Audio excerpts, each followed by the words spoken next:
Episode की starting में हमें माकी को दिखाया जाता है। जैसे कि हमने पिछले एपिसोड में देखा था कि क्यूजी की पूरी टीम ने अपने अपने गोल्स डिसाइड किए थे और माकी का गोल जेनिन क्लैन से सारे कर्स टूल्स को लाना था। फिर हमें एक घर के बाहर से ही एक आवाज सुनाई देती है जहाँ पे एक आदमी बोल रहा होता है, अरे माकी, तुम तो पहचान में ही नहीं आ रही हो। ये तुम्हारे फेस पर ये जो निशान है ये तुम्हें सबसे अलग बना रहे हैं। क्या ये ठीक नहीं हो सकता? और माकी गुस्से में बोलती है, क्या अब तुम लड़कियों के फेस देखकर उन्हें जज करने लगे? माँ की बोलती है कि इससे पहले तुम कुछ और देखकर जज करते थे। फिर हमें एक घर के अंदर एक लड़के को दिखाया जाता है जो और कोई नहीं नोया जेनिन होता है, जो ये बातें माकी से बोल रहा था। और नोया माकी से बोलता है कि तुम अब क्या करोगी, और माकी को उल्टा सीधा भी बोलता है कि तुम ना तो कोई जुस्सु कर सकती हो और ना कोई कर्स स्प्रे को देख सकती हो, और तुम्हारा फेस भी खराब हो चुका है, तो तुम क्या करोगी? और अब तो तुम्हें कोई पहचान भी नहीं सकता। नोया बोलता है, क्या अब तुम्हें मैं पहले की तरह परेशान करूं? फिर हमें कुछ टाइम पीछे का सीन दिखाया जाता है जहाँ पे नोया माकी को परेशान कर रहा होता है। फिर नोया बोलता है कि अब क्या करने वाली हो तुम? क्या अब तुम यूता के पीछे घूमोगी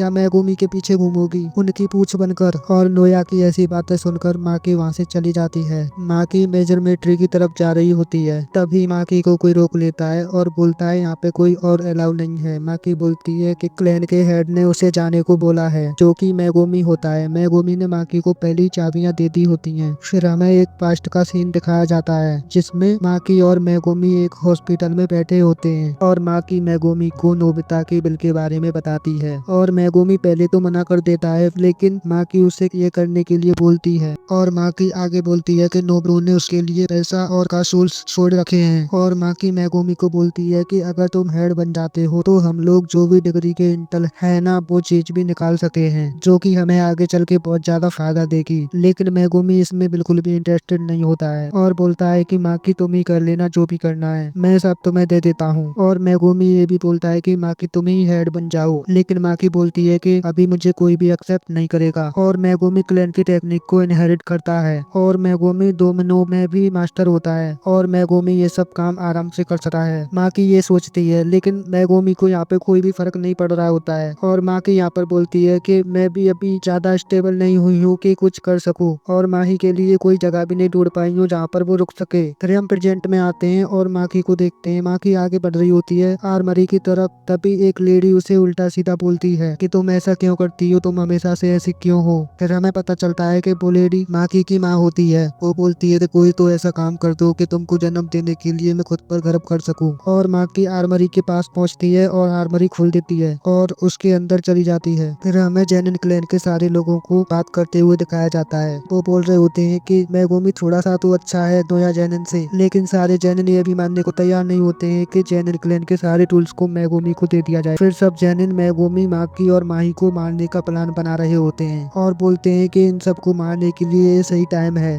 और ये और कोई नहीं होता बल्कि जेनिची जेनिन होता है, जो कि नोया से ये सब करने की बातें कर रहा होता है। और नोया जेनिची से बोलता है कि तुम सच में अपनी बेटी को मारने वाले हो, ये तो बहुत मजेदार होने वाला है। तभी नोया बोलता है कि ओगी अंकल का क्या, ओगी अंकल क्या करेंगे? तभी जेनिची बोलता है कि ये सारा का सारा प्लान ओगी का ही है। फिर हम माकी को प्रेजेंट में दरवाजा खोलते हुए देखते हैं और हमें ओगी को भी दिखाया जाता है। और ओगी बोलता है कि माकी यहाँ पे कोई भी कर्स टूल नहीं है, पूरी की पूरी आर्मरी खाली होती है, और मैं जान गया था कि तुम यहाँ पर आओगी, इसलिए मैंने पहले ही सब चीज हटा दी थी। फिर हम नीचे पड़ी हुई माही को देते हैं और माँ की उसे इडियट बोलती है। और माँ की अपने साथ एक वेपन लेकर घूम रही होती है जो होता है द मास्टरपीस ऑफ जुजुके कर्स टूल ड्रैगन बॉम्ब। और यहाँ पर ओगी भी अपनी टेक्निक यूज करने लगता है और माकी को देख के ओगी बोलता है कि तुम्हें पता है मुझे क्लैन का हेड क्यों नहीं चुना गया? तभी माकी बोलती है कि तू एक नंबर का हरामी है और अपने बच्चे तक को मार सकता है। फिर माकी और ओगी में एक जोरदार लड़ाई होने लगती है, लेकिन माकी ओगी के सामने कमजोर पड़ रही होती है और ओगी माकी को मारने लगता है। और ओगी फिर से पूछता है कि तुम्हें पता है मैं क्लैन का हेड क्यों नहीं बना? और माकी पूछती है क्यों नहीं बने? क्योंकि तुम जो मेरे बच्चे थे तुम फेलियर थे। और माकी सोचती है कि ब्लेड तो टूट गई थी, फिर मुझे कैसे लगी? और ओगी बोलता है कि अच्छा, तुम्हें लगा कि ब्लेड टूट चुकी है और तुम मुझे आगे बढ़कर मार सकती हो?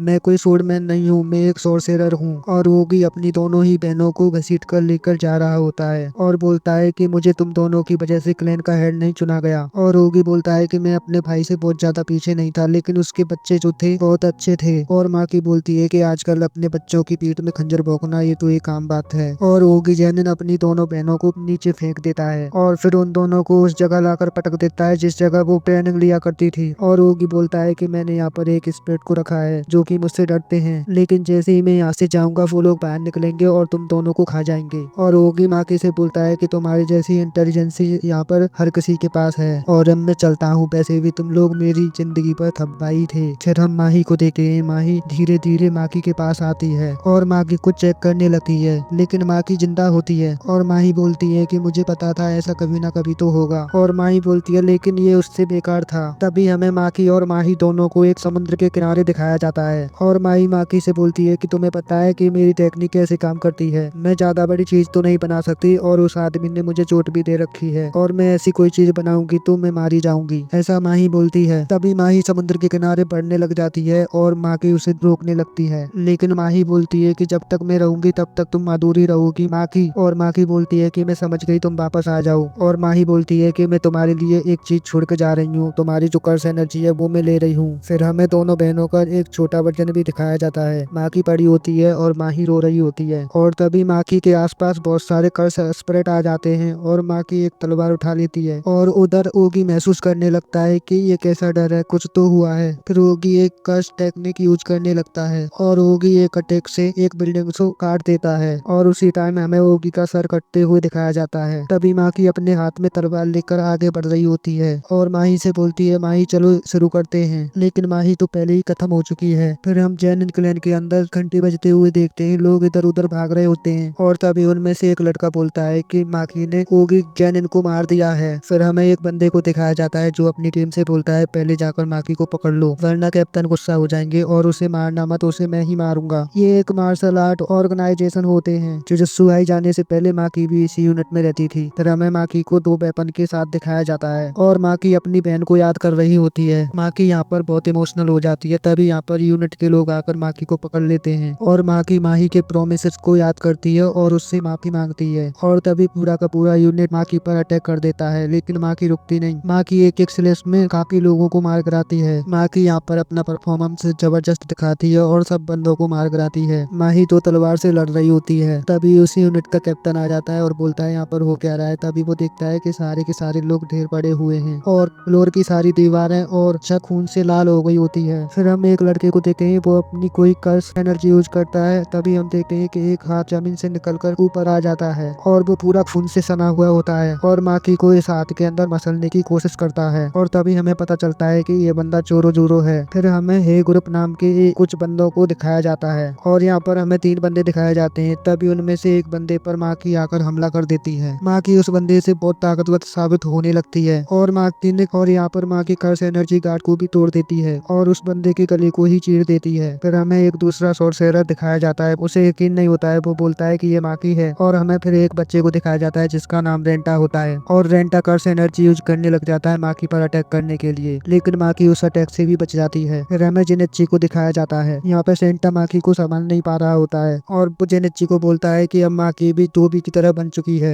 और वो जेनेच्ची से बोलता है कि हमारे पास यही मौका है, उसे मार दो, जिंदा मत छोड़ना। फिर जेनेच्ची अपनी कर्स टेक्निक यूज करने लगता है और एक पंच मारता है और माकी पर हजारों मुक्कों से हमला हो रहा होता है। वहाँ की जमीन पंच की वजह से फटने लगती है और रेंटा को लगता है कि जेनेच्ची ने माकी को मार दिया और धूल हटने के बाद हमें दिखाया जाता है कि माकी जेनेच्ची का सर लेके घूम रही होती है और उसे पानी में फेंक देती है। फिर हमें नोया जेनिन को दिखाया जाता है और नोया बोलता है कि तुम्हारे पास दिल नहीं है क्या, तुम ऐसा कैसे कर सकती हो, ये कितना बुरा है। और माकी बोलती है नहीं और माही को अपने साथ लेकर चली जाती है। फिर हमें नोया का बचपन वाला वर्जन दिखाया जाता है जहाँ पे वो सोच रहा होता है कि वो बड़ा होकर क्लैन का लीडर बनेगा और क्लैन को संभालेगा और नोया माकी को बोलता है कि तुम्हारे पास तो कोई भी कर्स एनर्जी नहीं है, तुम तो कुछ भी नहीं कर सकती हो। फिर वो टोजी को भी याद करने लग जाता है। यहाँ पर ये दोनों लड़ने लगते हैं। फिर हमें टोजी और नोया को लड़ते हुए दिखाया जाता है। फिर नोया को माकी को मारते हुए दिखाया जाता है और बोलता है कि तुम टोजी नहीं बन सकती हो और टोजी और गोजो अपनी अपनी टेक्निक को नहीं समझ पाए होते हैं ठीक से और नोया माकी को मारता ही जा रहा होता है और माकी यहाँ पर इन टेक्निक को पढ़ने की कोशिश कर रही होती है 1 2 3 4 करके। फिर माकी बोलती है कि तुम और नोबिता फास्ट तो नहीं हो, कुछ तो दिक्कत थी। फिर माकी नोया को पकड़ती है और एक मुक्का मारती है जिससे उसके सर की हड्डी टूट जाती है और नोया यहाँ पर बेहोश हो चुका होता है। माकी अपनी कटाना से सबको मार रही होती है और अपनी माँ को भी ढूंढ रही होती है। तभी उसकी माँ बोलती है कि मेरे पास कटाओ। फिर माकी अपनी माँ को मार देती है और नोया घसीटते घसीटते माकी के पास पहुंचता है और बोलता है ये कैसा मुक्का था जिससे मैं बेहोश हो गया और माकी को उल्टा सीधा सीधा बोलने लगता है। फिर हम माकी की माँ को देखते हैं जो कि जख्मी होती हैं, फिर भी वो एक खंजर लेके आती हैं और नोया के पीछे घुसा देती हैं और नोया जेनिन मारा जाता है। फिर हमें उसकी माँ का फ्लैशबैक दिखाया जाता है और वो बोलती है कि मुझे खुशी है कि मैंने तुमको जन्म दिया। फिर हमें सबका फ्लैशबैक दिखाया जाता है और ये एपिसोड यहीं पे खत्म हो जाता है। दोस्तों, अगर आपको वीडियो अच्छी लगी हो तो प्लीज वीडियो को लाइक और मेरे चैनल को सब्सक्राइब जरूर करें और अगले पार्ट के लिए कमेंट करें।